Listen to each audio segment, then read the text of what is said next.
congratulations on the success of Billie Eilish. Yeah. I've been reading up on you, and you've been in the game for a minute, which I wanted to talk about because you've been Yeah. making music for so long.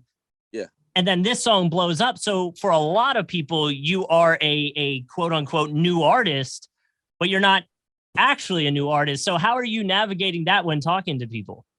Well, I've been doing this my whole life. You know, you think about it like this. I was a freshman in first grade. And then by the time I was in sixth grade, I was a freshman again. By the time I was in ninth grade, I was a freshman again. By the time I got to college, so it's kind of the same thing. Like, it's like you work and work and work so long. But I think the moment that you can, if you get the chance or the opportunity to become a freshman again, that just means that you reached a new level. And that's the way I kind of internalized it. I like that mindset. Like you get to the next, it's almost like getting to the NFL. You're the rookie season in a way. You've got to the next level. You got to pay your dues, and then you keep working your way up.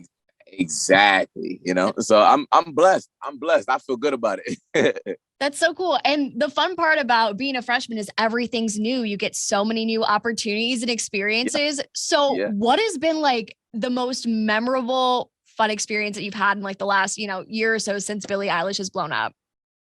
Well, Billie Eilish only been out for 3 months. Yeah. It's pretty new. Yeah. Yeah. So I mean, it's been a wild ride in the span of 3 months. We're talking about the hundreds of millions of streams, billions of views, and I think the crazy things is obviously like the Tom Brady post. The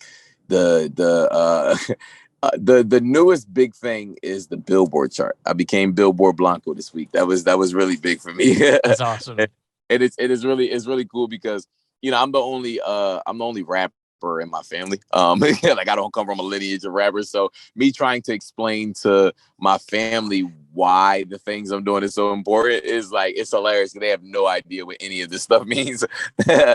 So is your family at all like into music, or were you the first one to kind of go that direction?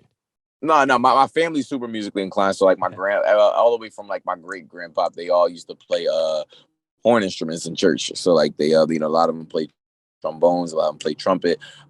They all play, like, I got one uncle, he played with Coltrane. There's like they were super musically inclined. A lot of my uncles now, they still play trumpet or trombones and different instruments, but I'm the first rapper that like did it. That's awesome. Yeah. And you're from Philly. I always tell people I'm from Philly. I'm from a suburb outside of Philly because nobody knows where Lansdale, Pennsylvania is. Lansdale. My first little internet girlfriend was from Lansdale. It is Audrey. Oh, really? Wait, that's hilarious. You guys are a similar age. Maybe you know her. Hey, that's crazy. Lansdale, yeah. Nah, I've never been, but because I had a little girlfriend out there, I feel like I've been there a bunch of times. Wait, when you say I probably knew your whole high school, bro. I ain't gonna lie to you. Probably, dude. Like, I feel like even though Philly is a huge city, when I was there, it felt like everybody kind of knew each other or knew of each other. You know what I mean? Even once people went to college.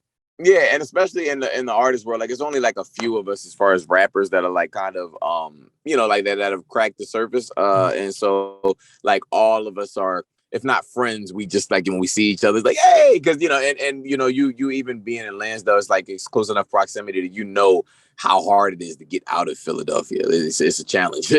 Right. It's a little me. Well, now, to that, were there artists growing up or even now from Philly or just the world that are inspiring you, or you heard something they were doing that you were like, oh, I gotta find a way to do that or something similar with my style? Yeah, I mean, obviously, like Black Thought was really big. Shout out to Black Thought. It's like Big Bro now. We talk all the time. But Black Thought, there was like the aggression that like a Beanie Siegel had early, like the early DVD era of like Meek and Reed and those things. But this is gonna be, I don't know if this is gonna be weird or not, but Will Smith was really big for me. And not just on the musical front, but like just being from West Philadelphia, he gave me, he just kind of gave us the blueprint to say like, yo, you can be from this city and not be a product of the environment of this city. And so that was kind of like, that was really big for me growing up. I'm a Fresh Prince baby. Like in my head, I was like, yo, they ever do a reboot, I'm going to be Will. Like Yeah. So, well, and like I'm sure it is a common theme for somebody to bring up Will Smith in an interview with you because of the location you're from. So it kind of just always fits right in, Yeah. Now we, ironically, we have the same birthday too. Oh, really? Yeah. I didn't believe that. Me and Will, it was destined. So are you, being from Philly, are you a big Philly sports fan? Because did that make it weird with the Tom Brady post because of, the Super Bowl? I'm gonna be honest. Okay. So I'm a big Tom Brady fan. Okay. I'm a really big Tom Brady fan. I'm an Eagles fan, by just being from Philly. I'm an Eagles fan. I always went to Eagles, but I've been a big Tom Brady fan for some decades now. So I was like a little boy. So it isn't weird for me because like that's literally the GOAT. That's the greatest quarterback ever. Like I'm not, I ain't about to be like, yeah, you cool and all, but like I'm an Eagles. Nah, bro, it's Tom Brady we're talking about.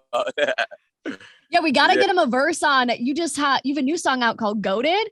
Can we get Tom Brady on to do like a verse? Yeah, no, Goaded didn't drop yet, but I might have sent it to him early and see if he if he dropped like a little, even if he put like a little cough on the intro or something like that. just a little nod to him. Let him say one thing in the intro or something. Yeah, whatever I can do to put featuring Tom Brady, we'll do it. I'm with it. That would be awesome. So one thing that I learned about you, which I found really awesome, because I don't think a lot of artists do this, where you had talked about how, growing up, playing around with microphones and essentially the recording equipment with your friends, you kind of learned how to almost engineer everything. So you're very involved with the engineering side of it. How do you think that benefits you, but also like, how has that helped you in the creation of some of the songs you already have out and songs you have coming, in the next few months? Yeah, I mean, honestly, it's been super helpful to just kind of keep the flow, because sometimes we can't get into the studio, or sometimes I'm in a different city and I got to, all I have is my laptop, but I'm still able to understand the programs, the software, and do things. Like my mom and my uncle used to always tell me to know 50% of what you're willing to pay someone 100% to know. Mm-hmm. So that's whether that be like there was a moment where I was shooting my own videos. I was editing my own videos. Yeah. I still edit my own videos on TikTok. So like all of these things, I just was like, I didn't want to be the person who has to wait for someone else to do something for me to get it done. And so I encourage every artist, anything, like anybody, not just a rapper, not just a musician, but whatever it is you're doing, just to learn how to do the things that the people who you're relying on knows how to do.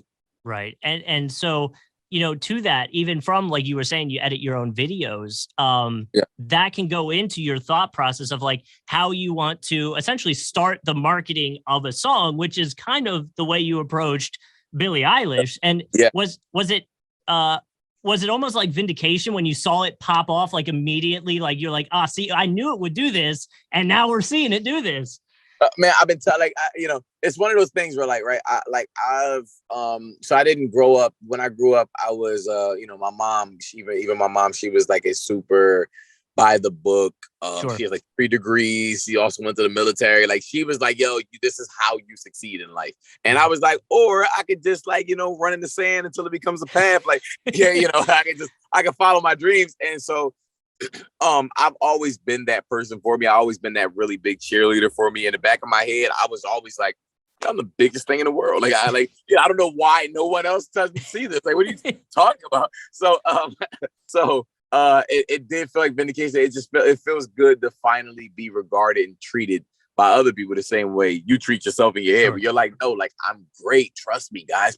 Please believe me. Like, and so it's been beautiful. It's been really cool watching it happen. Well, and so I guess what's next? You were just talking about you got a song coming out, but what's the plan going forward? I know you've talked about how you're really meticulous in the way you approach things. So what are you thinking next? Yeah, I mean, honestly, like the way it's the way that this next song is going to come out, we're going to, we're going to obviously do a lot of strategy things that we did. Just the way that social media has amplified, like, I'm at a position right now. I'm buying my first house. I'm getting Awesome. my first car. Like, these are things, so it's like, there's no reason to reinvent the wheel on that side. On the macro side, it's really just like, I've been having this vision where I say, like, it's less about trying to release a project like single album or just drop everything like a Netflix season where you get the Friday, you done by Monday. I'm like, why don't we go the traditional model, the HBO model, where we just drop episode, and at the end you have a season. So that's kind of where I'm thinking about taking this project, this first introduction to who is Armani White, is like, why don't we just do it episodically? Why don't we really spoon feed and take our time with explaining who I am to the world, so that when people know me, they know me. They don't just like, they're not just like, oh yeah, I heard a couple songs, you dropped the whole project, I'll listen to it one day. Like, but like they really take the time to understand me. I like that. You don't want people to, from like a binging standpoint, it's like Stranger Things. You watch it, you're done, you move on. It's like you wait till the next thing's out. Whereas you can kind of keep following along with this journey as I let you in on a little more, a little view here, a little view there from a different perspective or something you're feeling at that time. Yeah, exactly. Because I grew up on Dragon Ball Z. They used to do that to me all the time. Oh my God. Or they drag out the fight scenes, You're like, come on, just get to it. It's not even a fight. They're just charging up the whole time. It's like, a whole episode of getting ready. I got to ask then, who's your favorite Dragon Ball Z character? I like Vegeta so much because he was the underdog. My favorite, my favorite character was not a Saiyan. My favorite character was Kid Buu, because Kid Buu was just so destructive and everything was like a joke to him. Like, it was like, it was just like, he just walked in laughing and then just destroyed an entire neighborhood. Yeah, like, the dude's just chilling. Funny. Yeah, the dude's just like, I'm having a good time and I'm winning everything right now. Yeah, and he walking around like sagging his pants. He was like, Kid Buu is a rapper, bro. Kid Buu is a rapper. Well, Armani White, thank you so much for taking some time to talk to us. We're excited to see what comes. Congratulations on the success again, and we can't wait to see what you got coming in the future. Yeah, thank you so much, man. I appreciate y'all for bringing me on to talk to y'all.